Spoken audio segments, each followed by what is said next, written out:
لائیں کہیں کہ ہمارا رب اللہ ہے، پھر اس پر جم جائیں۔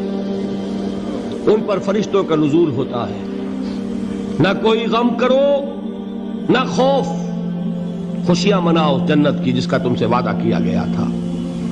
اللہ کی ربوبیت پر اطمینان جب انسان کو ہو جاتا، میرا رب اللہ ہے، ربی اللہ، انسان کے لیے نہ کوئی کھٹکا، نہ کوئی خطرہ، نہ کوئی خوف، نہ کوئی حزن۔ جو کچھ ہو رہا ہے کس کے اذن سے ہو رہا ہے؟ اللہ کے اذن سے۔ اللہ کے اذن کے بغیر پتہ تک نہیں ہلتا۔ یہ کوئی اندھا بہرا مادہ نہیں ہے جس سے مجھے کوئی خوف ہو۔ اندھا بھینسا چلا آ رہا ہو اس سے تو ڈرنے کا ہر انسان کو ڈرنا چاہیے، نہ معلوم کس کو ٹکر مار دے۔ لیکن نہیں، اس کائنات کو چلانے والا ایک سمیع و بصیر خدا ہے، وہ جو میرا دوست ہے، میرا ولی ہے۔ اللہ ولی الذین آمنوا یخرجہم من الظلمات الی النور۔ اللہ اہل ایمان کا ولی ہے، ساتھی ہے، پشت پناہ ہے، مددگار ہے، حمایتی ہے۔ بتائیے جسے یقین ہو جائے کہ اللہ میرا مددگار، اللہ میرا محافظ، اللہ میرا پشت پناہ، اللہ میرا حمایتی، اس کے لیے کوئی خوف ہوگا؟ اس سے کوئی ڈر ہوگا؟ میں مثال دیا کرتا ہوں ایک بہت سادہ پنجاب کے دیہات کی۔ تو بڑا چودھری ہے اور کوئی غریب کسان ہے۔ اس غریب کسان کے جانوروں کو ہر وقت اندیشہ ہوگا چوری کا، کوئی میری بھینس کھول کر نہ لے جائے، کوئی میرا بیل کھول کر نہ لے جائے۔ لیکن جس کے بارے میں یہ سب کو معلوم ہو کہ وہ جو بڑا چودھری ہے وہ اس کا دوست ہے، اس کی بچیا کو کوئی خوف ہوگا؟ اس کی بھینس پر کوئی ہاتھ ڈالے گا؟ اسے کوئی اندیشہ ہوگا؟ نہیں۔ کیوں؟ کہ وہ بڑا چودھری، بڑا اس کا یہاں کا سردار، جاگیردار، سب کو معلوم ہے وہ میرا دوست ہے، کوئی میرے خلاف اقدام نہیں کر سکتا۔ اس دنیا میں یہ چھوٹی سی بات اگر آپ کے دلی اطمینان اور سکون کا باعث بن سکتی ہے تو ذرا تصور کیجئے۔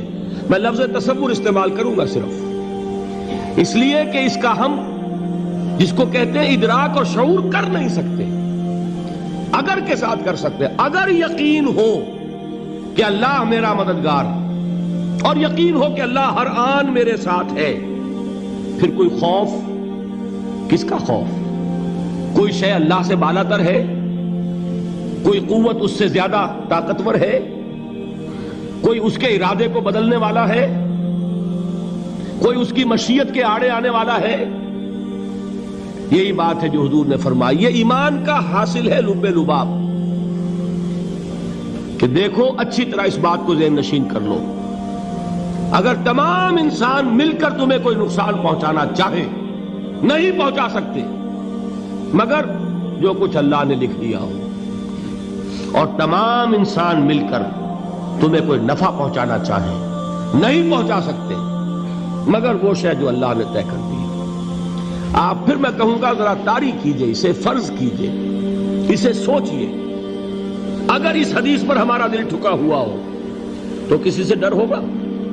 یہ مجھے نقصان نہ پہنچا دے، یہ میری رپورٹ خراب نہ کر دے، یہ میری انکریمنٹ نہ رکوا دے، یہ میرا یہ نہ بگاڑ دے، یہ میرے یہ نقصان نہ پہنچا دے۔ اس کا ڈر، اس کا ڈر، اس کا خوف، اس کی خوشامد، اس کے لیے جا کر طرح طرح سے اپنی عزت نفس کو ذلیل کروانا اس کے سامنے، یہ سب کچھ کیوں کرتا ہے انسان؟ جب سمجھتا ہے کہ اس کے ہاتھ میں میرا کوئی نفع ہے، اس کے ہاتھ میں میرے لیے کوئی ضرر ہے، یہ مجھے کوئی غضب پہنچا سکتا ہے، یہ مجھے کوئی نقصان پہنچا سکتا ہے، یہ میرا کوئی کام بنا سکتا ہے، یہ میری کوئی ضرورت پوری کر سکتا ہے، اسی کا نام شرک ہے۔ جہاں آپ نے یہ سمجھا کہ غیر اللہ کے اندر کوئی طاقت موجود ہے، وہی شرک ہے۔ بتوں سے تجھ کو امیدیں، خدا سے نومیدی، مجھے بتا تو صحیح اور کافری کیا ہے؟ شرک تو یہ ہے جس پر بھی تمہیں یہ خیال ہے، کلمہ ہے یہ کلمہ سوم، لا حول ولا قوت الا باللہ، ذرا اس پر دل کو کبھی اگر آپ تصور کریں، پھر فرض کریں، دل ٹھک جائے اس پر، کوئی طاقت نہیں۔ یہی بات تھی جو شیخ عبد القادر جیلانی رحمۃ اللہ علیہ نے اپنی وصیت میں اپنے بچے سے کہی. 11ویں دینے والے ہیں، لیکن حضرت شیخ عبد القادر جیلانی کی وصیت اور تعلیمات کو کتنے لوگ ہیں جو جانتے ہو؟ یہ جن مقامات تک پہنچے ہیں وہ کس چیز کی بدولت پہنچے ہیں؟ انہوں نے جو پیغام دیا وہ کیا تھا؟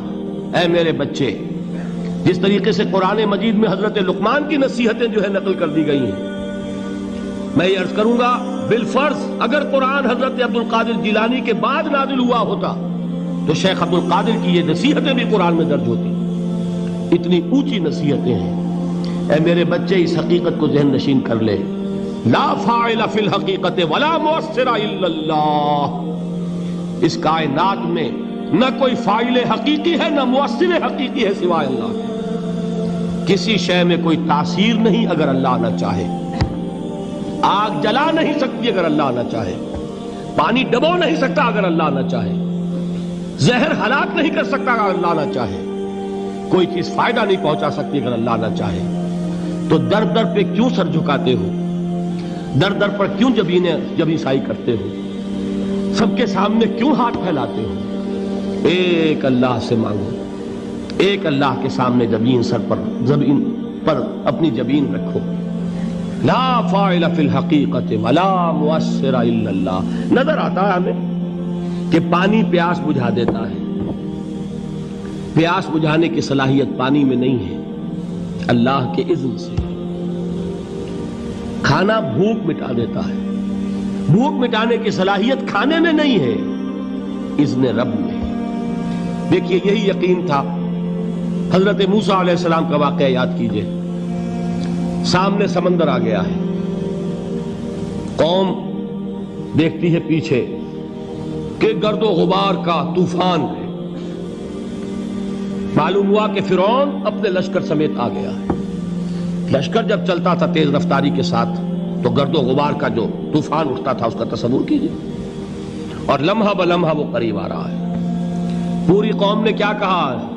اے موسیٰ انا لمدرکون، اے موسیٰ ہم کو پکڑے گئے. قرآن مجید نے تو یہاں وہ باتیں نہیں لکھی ہیں، لیکن تورات میں یہ درج ہے کہ بنی اسرائیل جھگڑنے لگے، دست و گریبان ہو گئے موسیٰ کے ساتھ. موسیٰ ہمیں یہاں مروایا لا کر، اس سے تو ہم ہی بہتر تھے. وہاں کھانے کو ملتا تھا، زندگی تو تھی، بیگار ہم کر رہے تھے، موت تو نہیں تھی. اب جو کچھ ہوگا اس کا تصور کرو، جس طریقے سے ہمارے ٹکڑے اڑائے جائیں گے. تو لڑ رہے ہیں حضرت موسیٰ علیہ السلام سے. یہ تورات کی تفصیل ہے. قرآن میں صرف اتنا آیا ہے، پریشان ہو کر انہوں نے کہا انا لمدرکون، موسیٰ ہم تو پکڑے گئے. اس وقت موسیٰ کا جواب کیا ہے؟ کلا ان معی ربی سیہدین. نہیں، میرے ساتھ میرا رب ہے، وہ راستہ دے گا. بتائیے کہاں راستہ نظر آ رہا ہے؟ یہ ہے ایمان بالغیب. راستہ نظر نہ آئے تب اللہ پر یقین ایمان ہے.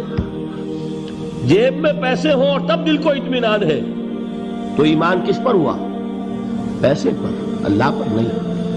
جب وسائل و ذرائع نہ ہو اور پھر یقین ہو کہ اللہ مسبب الاسباب ہے، وہ اسباب کا پابند نہیں ہے، وہ اسباب کا محتاج نہیں ہے، اسباب اس کے محتاج ہیں. اگر یہ یقین ہے تو اللہ پر ایمان ہے. یہ نہیں ہے تو تمہارا ایمان اسباب پر ہے، وسائل پر ہے، ذرائع پر ہے، مادیات پر ہے، اللہ پر نہیں.